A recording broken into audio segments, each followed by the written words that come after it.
Good morning ને જય અલગ તરણી મિત્રો. આજના આપણો 5મા બ્લોગ ચાલુ છે. આપણા ઘરના દરેક તમામ સભ્યો આવી ગયા છે આપણે વાડીએ બકાલું ચોપવા માટે. આજે બકાલામાં આપણે ગવાર, ચોરી, ભીંડો અને ચીસોડાની દૂધી વાવવાનું છે અને મગ પણ સાથે વાવવાના છે. એટલા માટે આપણે વાવવાનું ચાલુ પણ કરી દીધું. જોઈ લો પારીએ મગ ચોપે છે. આ સાઈડ હું ને મારા સરકાર બંનેને બકાલામાં ગવારને ચોરી બેનને ચોપવાની છે, એટલે અમે ચોપવા જઈશું. ત્યાં તો અમારા સરકાર કે હું નહીં ચોપું, મેં બધાને ચોપવું પડે. ત્યારબાદ હું મારા સરકાર બંને પણ બકાલાનું બી લઈને નીકળી ગયા ચોપવા માટે. હાથમાં સોરીઓને પાછળ અમારા સરકાર હલાવા છે. પાછળ અમારા સરકાર આવતા હતા કે સોરીયું કે આગું રાખો કે લાગી જશે, એટલા માટે સરકાર પાસે ગુસ્સે થઈ ગયા એટલે મેં સોરીયું આગું લઈ લીધું. ત્યારબાદ અમે મીંડાથી બકાલા ચોપવા માટે અમારા સરકાર જોઈ લે લીટા કરે છે. એમાં આપણે ગવાનું બિયારણ વાવવાનું છે.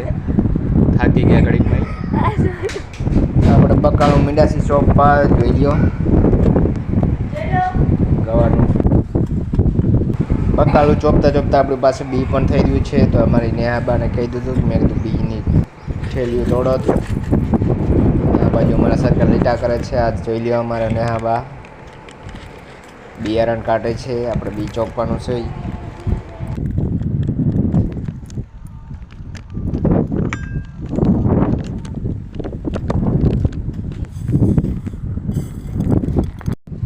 ત્યારબાદ આપણે બી વવાઈને કમ્પ્લીટ થઈ ગયું હતું, એટલા માટે આપણે એને પૂરવાનું છે. એટલે બગીથી ધૂળમાંથી વારવી પડે ને બી બધી તણાઈ જાય પાણીમાં.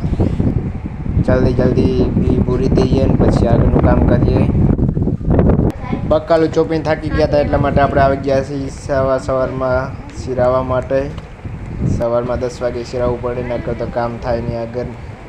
સવારમાં 4 નકરો પીને આવે છે એટલે શિરાવવું પડે. અત્યારે મારા સરકાર બંને શિરાવા બેસી ગયા છીએ. મારી વાત તો સાંભળ. અરે પણ સાંભળ તો ખરો. મારે ડીઝલ લેવા જાવું છે. તો હાલતી નો થા.